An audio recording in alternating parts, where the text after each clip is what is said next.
This is the second part of the opening exercise from Lesson 16 in the Grade 7 Module 3 book, starting on page 97. So, in this one we left off, you talked about pi. Pi was the ratio of circumference to diameter. So, we are going to begin talking about that word circumference a little more. I won't read all this out loud, but we'll kind of summarize what it is right here. So yesterday you learned about pi. Pi is 3.14, but it keeps going with never-ending numbers that are all random. We just think of it as 3.14 for the most part. But we also remember that, as it says up here, pi actually comes from the ratio of the circumference divided by the diameter.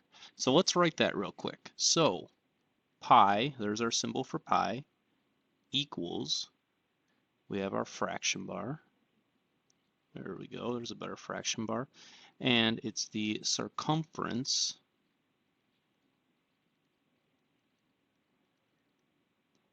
over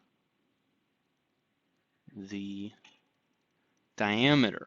So this is where we're going to start talking about the word circumference. Circumference, as you learned in the last Nearpod, is the distance around the circle. So imagine you cut that circle at one point, lay it out as a straight line.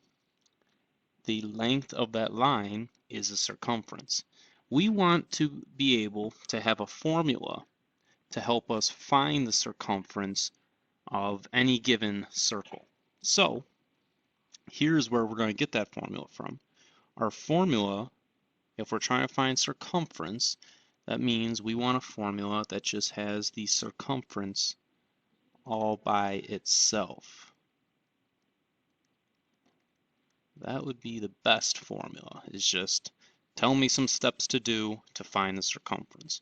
Well, if we get the circumference by itself, that means we had to move whatever the diameter is. So as we remember from algebra, if I want to move something, I do the opposite. So right now it's circumference divided by the diameter.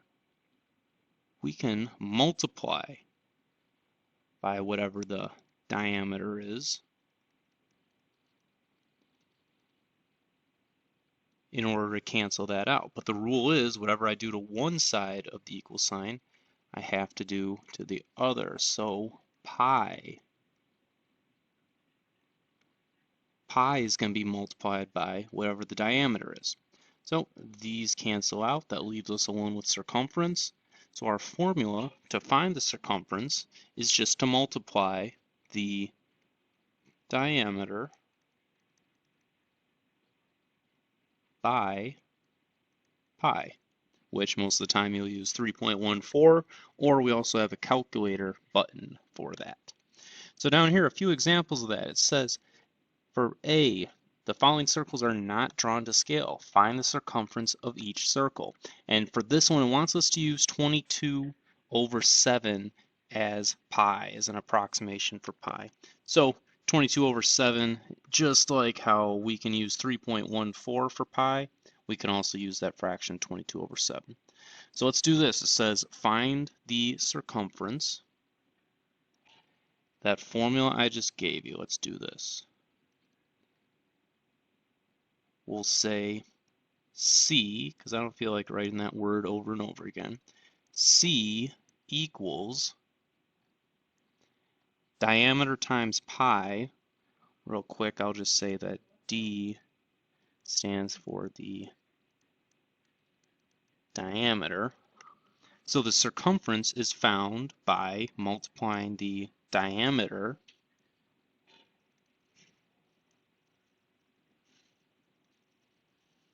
by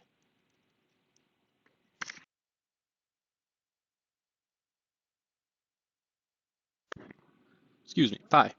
So what's the diameter for this one? So let's see, we'll keep C equals, they give us the diameter here because this line shows that the distance from one side of the circle to the other through the center is 21.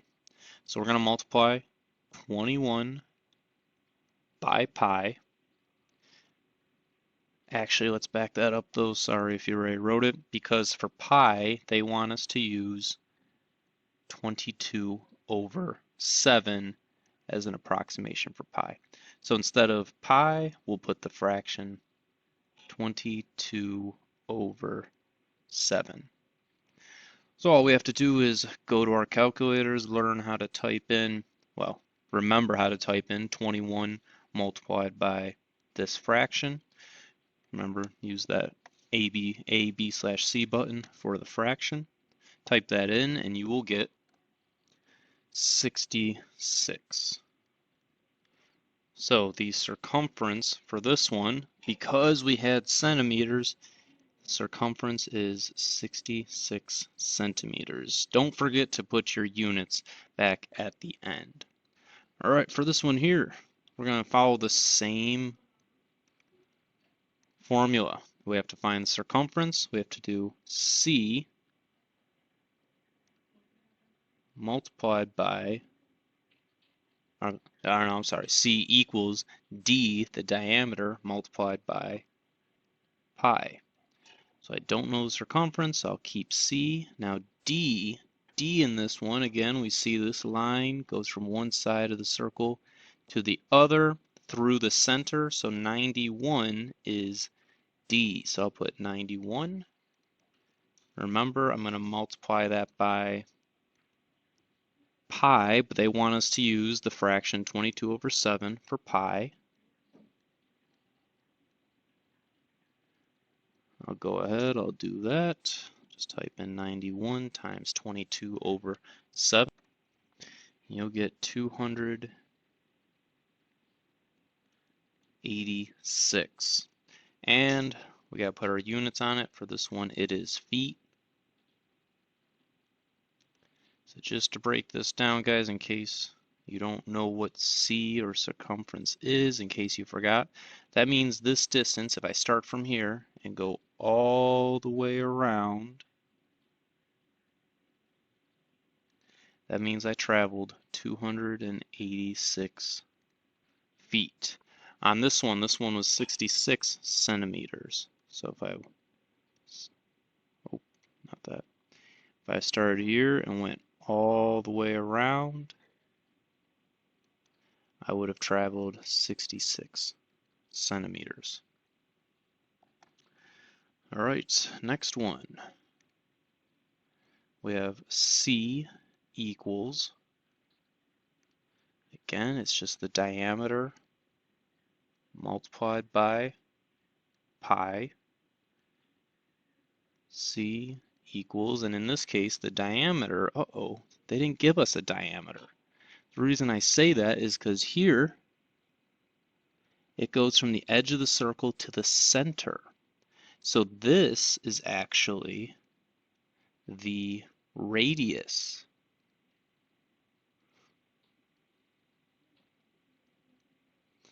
So the radius means we have to do a little more work. The good news is we can turn that into the diameter. Just remember what we wrote up here. The diameter is twice or 2 times as long as the radius.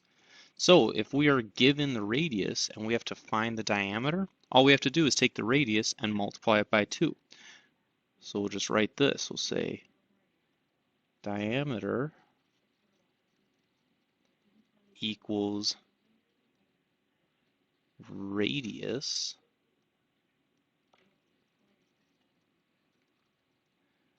multiplied by 2.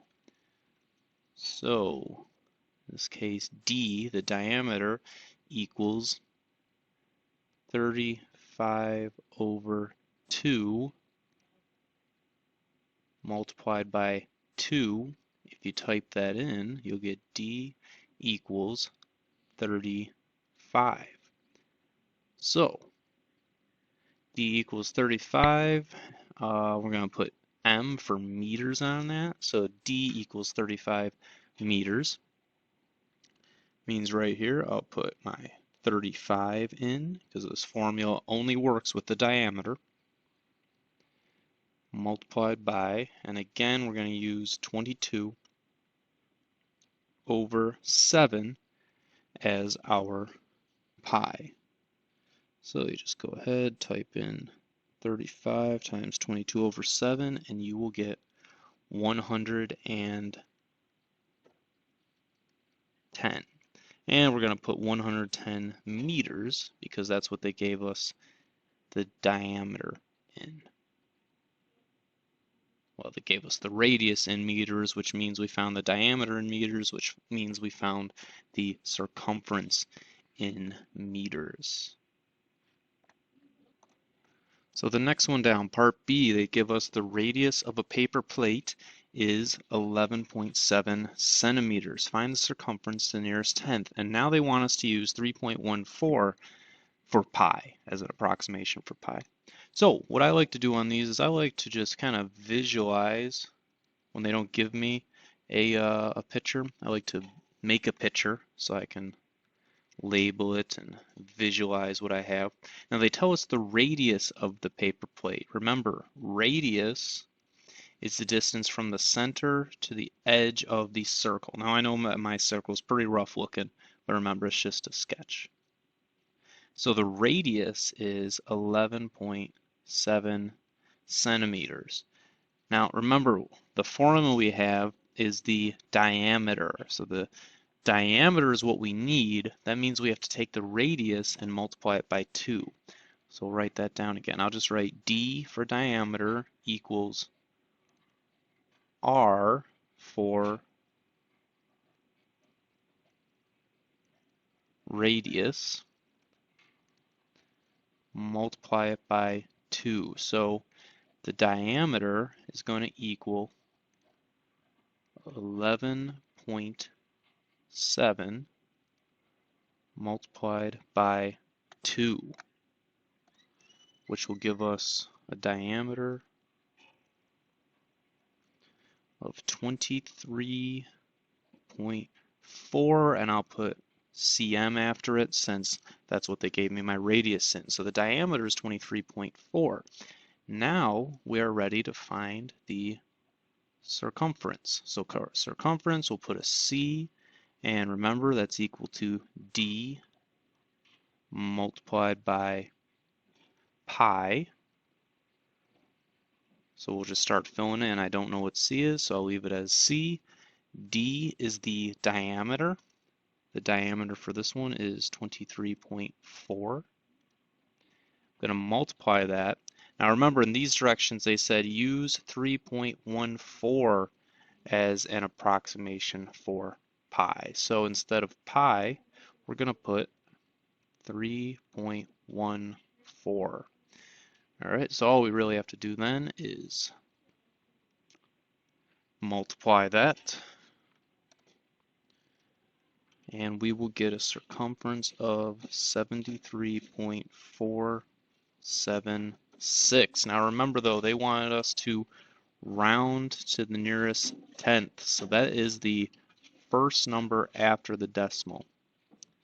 So C will equal 73. The 7 after the 4 makes the 4 go up to a 5. So we were measuring in centimeters, so our circumference is 73.5 centimeters. Okay, so for part C on this one, part C I'm going to go over because they have a little bit of different directions, and that is that we're going to use the pi button on your calculator. So I will go ahead, I will show you what that means. Really though, we're going to set this up the same way. So they gave us the same radius as B. So they say the radius of a paper plate is 11.7 centimeters. They want us to find the circumference to the nearest hundredth. But anyway, radius is the same, so guess what? If we have the same radius, we're going to have the same diameter. So I'm just going to steal the diameter from part B, meaning that our diameter is 2 times 11.7, which will be 23.4.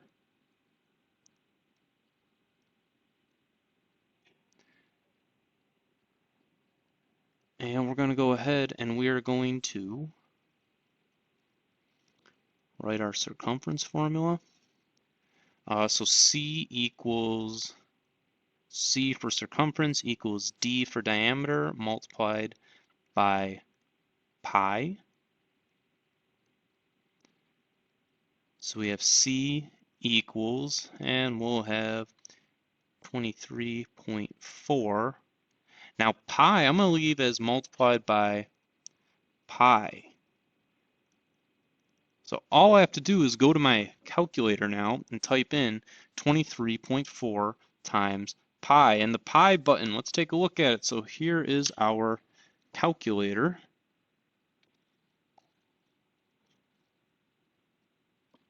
There you go, I had to adjust that screen a little bit. So I'm going to type in, let's see, my numbers. My numbers are 23.4, 23.4. Press the multiply sign. And then the pi button is right there. All we gotta do is press pi. It'll even give us a symbol in there. Go ahead, press enter. And we get 73.513. 513 is all I'll put because at first I'll put the 3 numbers after the decimal. 3 numbers after the decimal is the thousandths place. Let's see, 73.513. Just going to double check. Yep. Now it says to the nearest hundredth. So the nearest hundredth is the second number after the decimal. So we're looking at this 1 and we're making a decision. Does the 1 stay a 1 or does it go up to 2? Well, we look at the number after it, which is 3. As long as that number is below 5, it's going to stay a 1. So it is 3. So it is below 5. So when we round to nearest hundredth, it'll stay as 1. So we're going to say C equals 73.5, just 1. And since they gave us the radius in centimeters, we have the diameter in centimeters, that means we have the circumference in centimeters.